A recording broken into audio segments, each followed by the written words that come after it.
Hi, welcome to today's career chat. I'm Krista Harmon. I'm from the Kent Intermediate School District.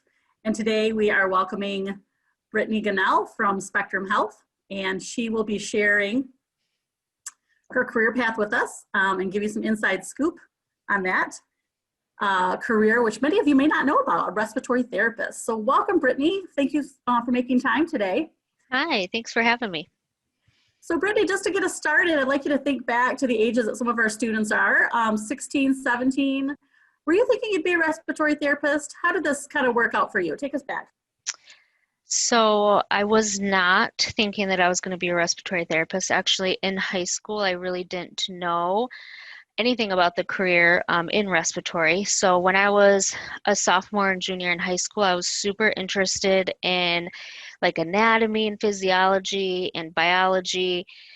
So I knew I was going to take that pathway where I was less interested in like the math, financial, computer, government, teaching, anything like that. So once I was in like anatomy and biology and like doing, we did a lot of dissection in anatomy and physiology, and it just sparked my interest. So once I was a senior in high school,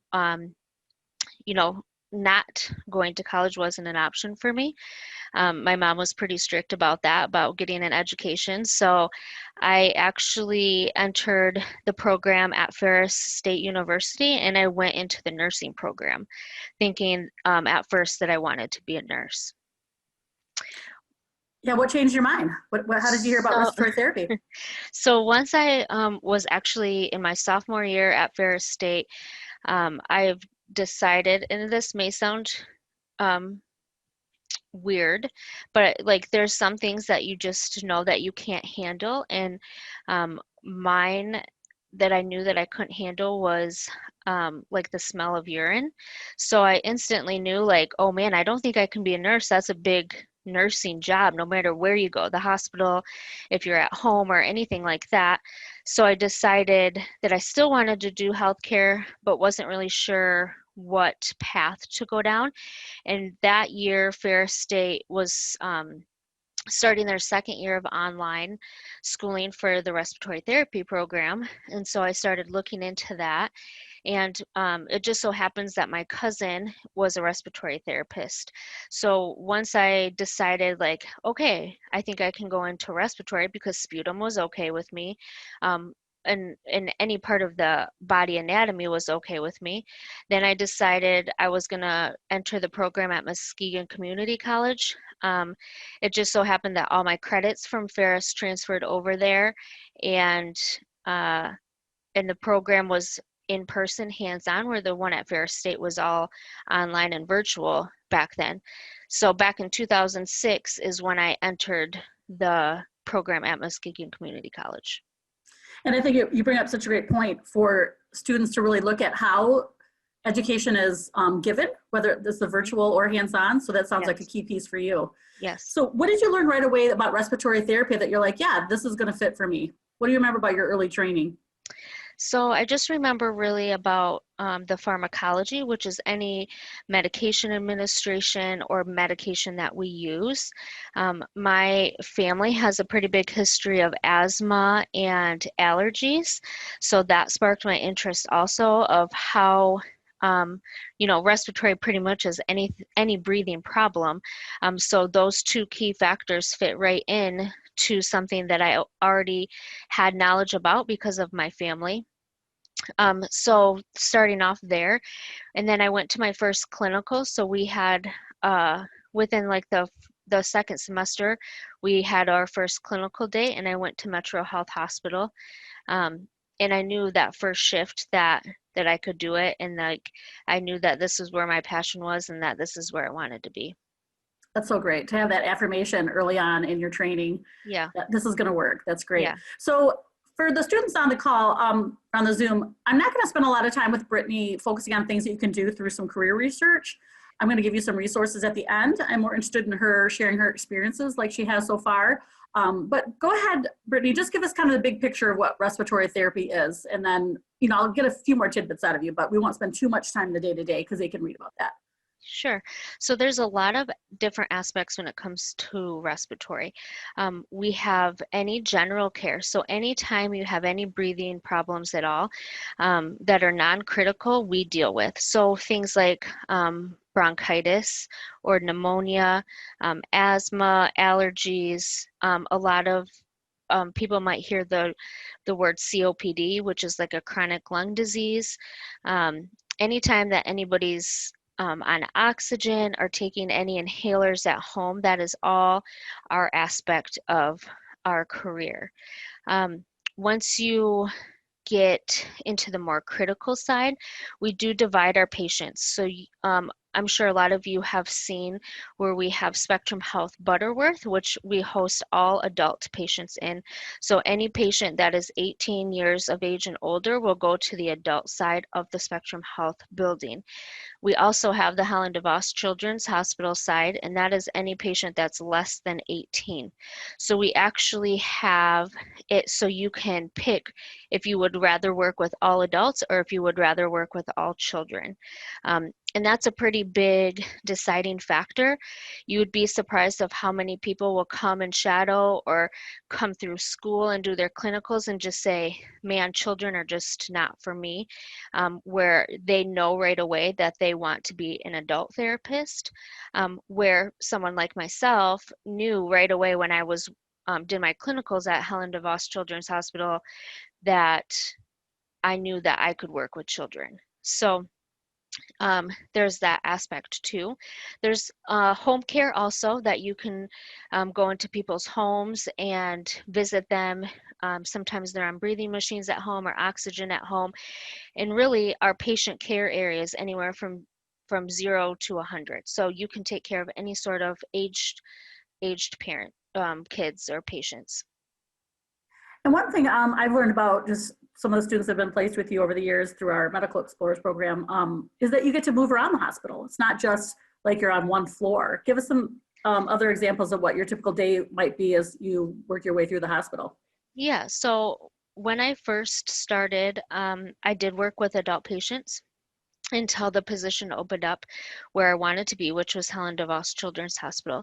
So within that hospital, you can have many different areas. So you can work on the general floor area, which are patients that are pretty much just there because they're sick or having some breathing difficulties. They're breathing too fast. We have the season, it's like the flu season, but it's called bronchiolitis, where a lot of kids get the really bad stuffy nose and have a hard time breathing. We have an emergency department that's separate that you can work in. And then we have the critical care areas that you can work in. Also on the pediatric side, we have a transport team, which I was a part of. So we can go outside of Spectrum Health. We actually do all of West Michigan, all the way up from the bridge down to the St. Joe area, where we go and pick up babies that are less than 40 weeks old.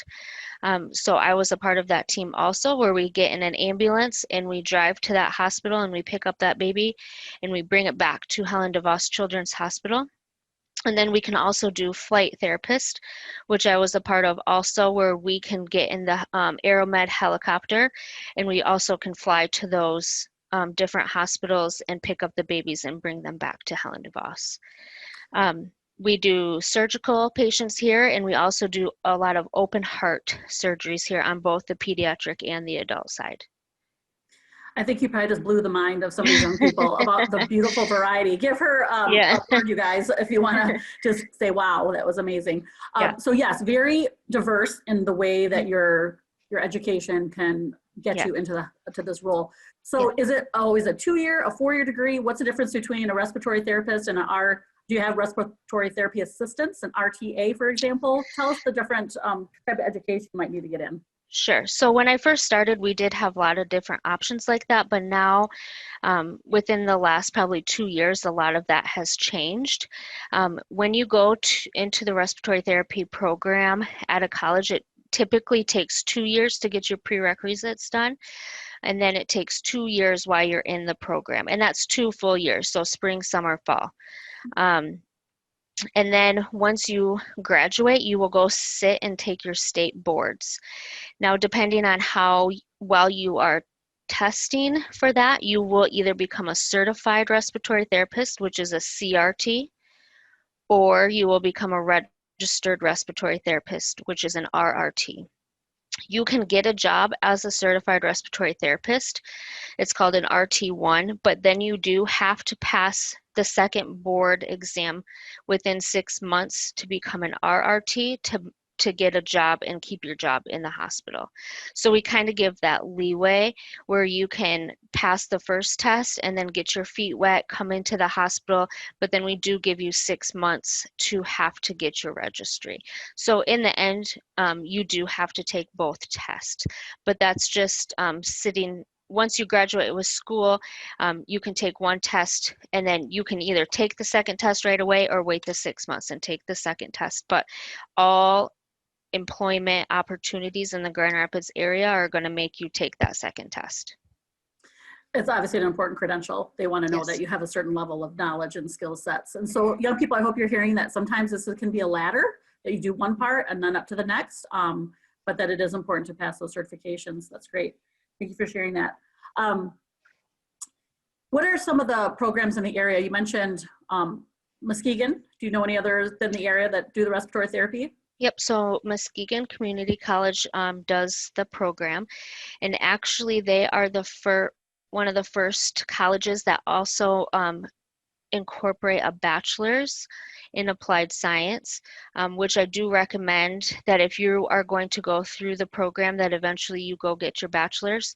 It's not required right now, but I foresee the future being different, and they can incorporate it right into your college experience. I actually am an adjunct for Muskegon, so I watch over the students at Muskegon, and it's a super great program there. Ferris State has a program up in Big Rapids, and they also it's the same amount of time for schooling, and they also have a bachelor's degree available, which is more online. Muskegon Community College partners with GVSA or GVSU, so they can you will pretty much be dual enrolled between both colleges.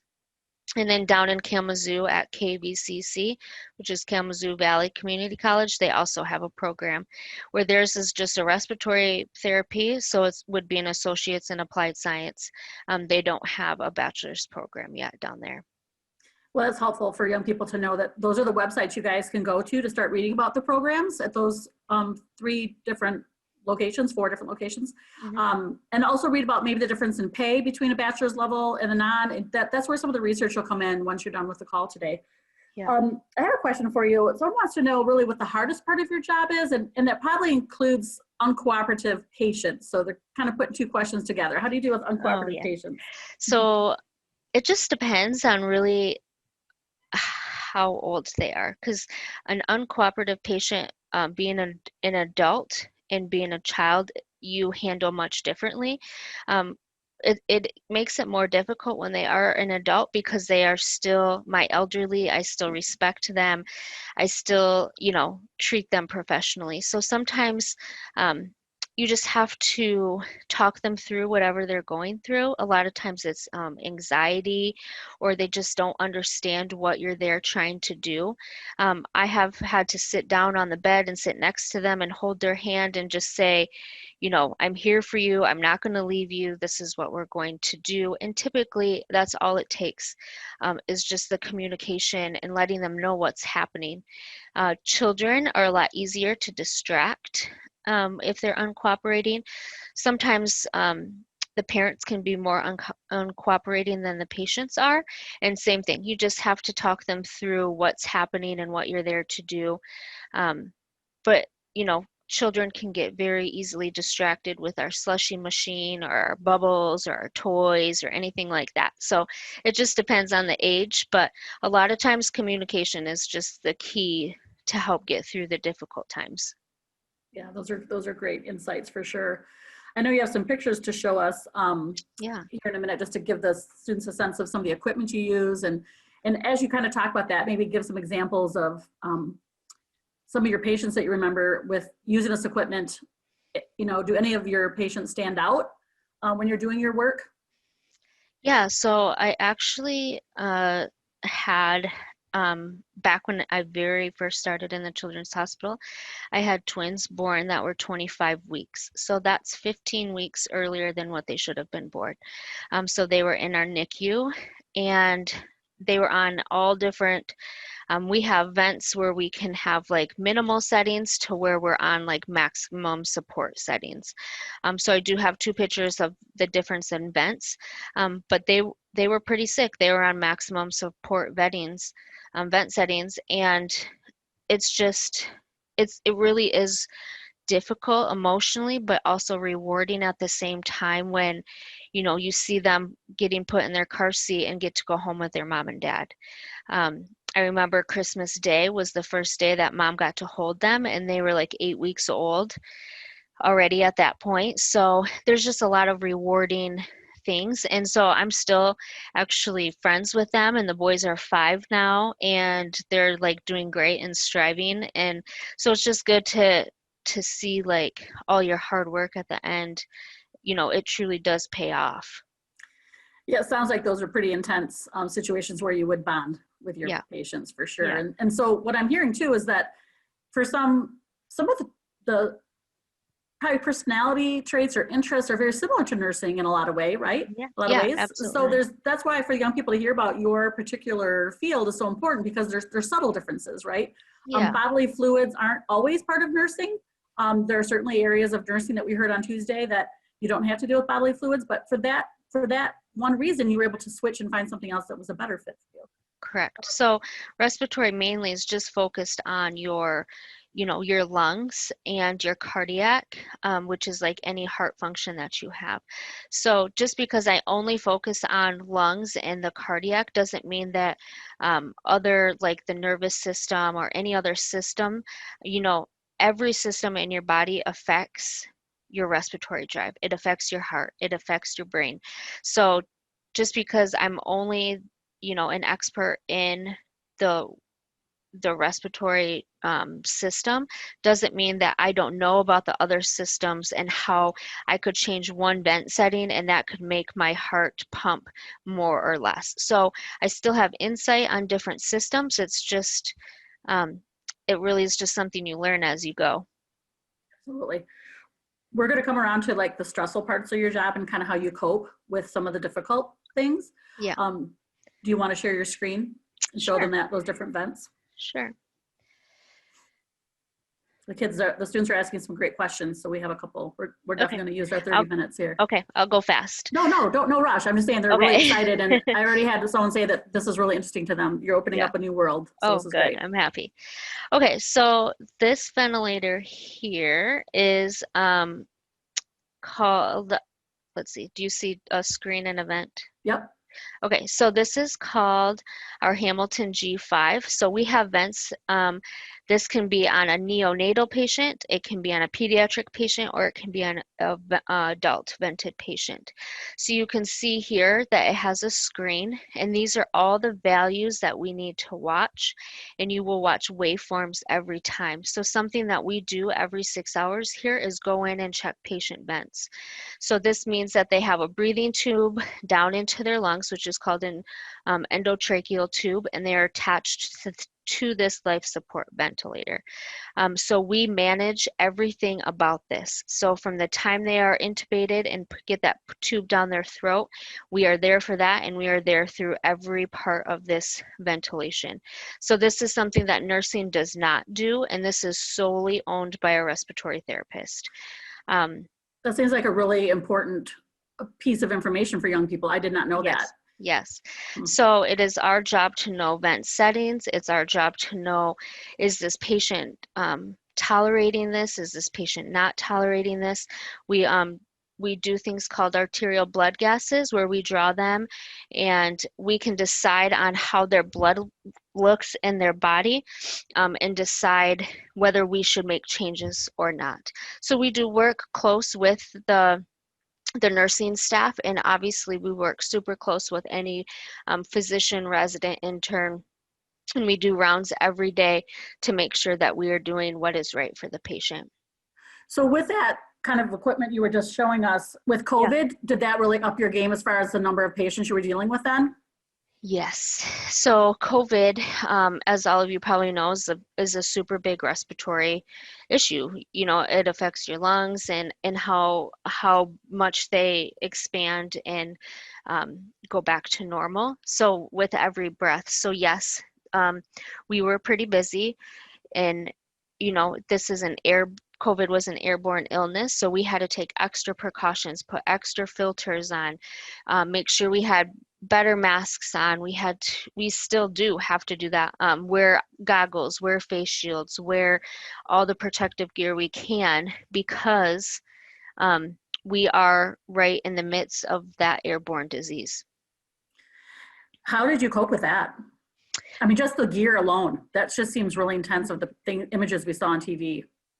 Yeah, so um, it's it's been challenging, but we have a good support staff here, where we had lots of ventilators, we had lots of equipment, and we were prepared for Grand Rapids to be kind of like the east side on Detroit, how they had a lot of patients admitted, or even like New York. We fortunately did not have the volume that they did, but we still obviously have pretty sick patients. Um, but Spectrum Health has done a very good job at keeping their employees safe. So that is always reassuring. And, of course, it's stressful, and but when you're in the midst of, you know, is this disease or is this airborne illness bad for me? Of course, but when you're in your mindset, you're going to always say, I have to save this patient, or this is my patient. So it doesn't matter whether it's COVID or any other disease or condition, heart attack, stroke, anything like that. Your mission once you're in this role is always like, what can I do to save my patient? Yeah, I heard that across the board through the last couple of months with healthcare staff. You guys are heroes to many for sure. Yeah. Is there anything else you want to show? Yeah, it looks like you Um, had one more to. Yeah, there's just a couple on here. This is more for a baby vent. So you can see the circuits that come off every vent, and every ventilator will have airway and waveforms. So this is one of our high frequency vents where we can get up to patients like in our neonate or pretty sick pediatric patients where we can make them breathe um, up to 500 times a minute. So if you think about it, we only breathe 12 to 20 times a minute. So this ventilator is for those super tiny or super sick lungs that we want to really get the use out of, so we can have them breathe up to 500 times a minute. And then just these are more examples of how waveforms are super, super important on our ventilators. Yeah, that leads me to a question about, obviously this is pretty computerized stuff and you're gonna learn about this in your training. What other kind of personality traits or work values do you see as important to be a respiratory therapist? Yeah, for sure you have to have customer service, just because you are dealing with family members, you're dealing with patients, and they are sick, and it's scary. And, sometimes they will take things out on you, and you just have to have that compassion and just know that they could be yelling at you, and typically they don't mean it, and you just have to have that good customer service. It's kind of like if you go to a restaurant and someone complains about their food, people are going to come here and complain about their care, and all you can do is the best to try to make it the best you can do. Um, I would say time management is something that you really need to have to be a respiratory therapist. Sometimes we can have anywhere from 2 patients up to 25 patients. So it just depends on the workload that day, but it's definitely important to have time management. And yeah, I would just say quick thinking, fast on your feet. You have to have confidence in yourself. If you don't have confidence in yourself, you could put yourself in a situation, where it could end up with patient harm. So it's just super, you know, I could walk into any room, any situation, and I know that I'm going to think through it critically, whether it takes me 5 seconds or 30 seconds. I just have to do what I know is best for that patient at the time. And you can think critically about it afterwards, but you just have to be a quick thinker. Yeah, those are really important traits. Thank you for sharing that. So students, you can kind of evaluate yourself. Go ahead and you can stop sharing your screen there. Thank you so much, Yeah. Brittany. We just have about 3 minutes left. Students are wondering, just taking us back a little bit to the education, are there any maybe classes in high school besides that anatomy and physiology they should be looking at? How was your studying for your the education overall? Did you find it really challenging? Were there certain classes that kind of blew you away? What do I you remember think about that? the most challenging, so I think you can take an AP anatomy and physiology class in high school, but then you have to test out of that.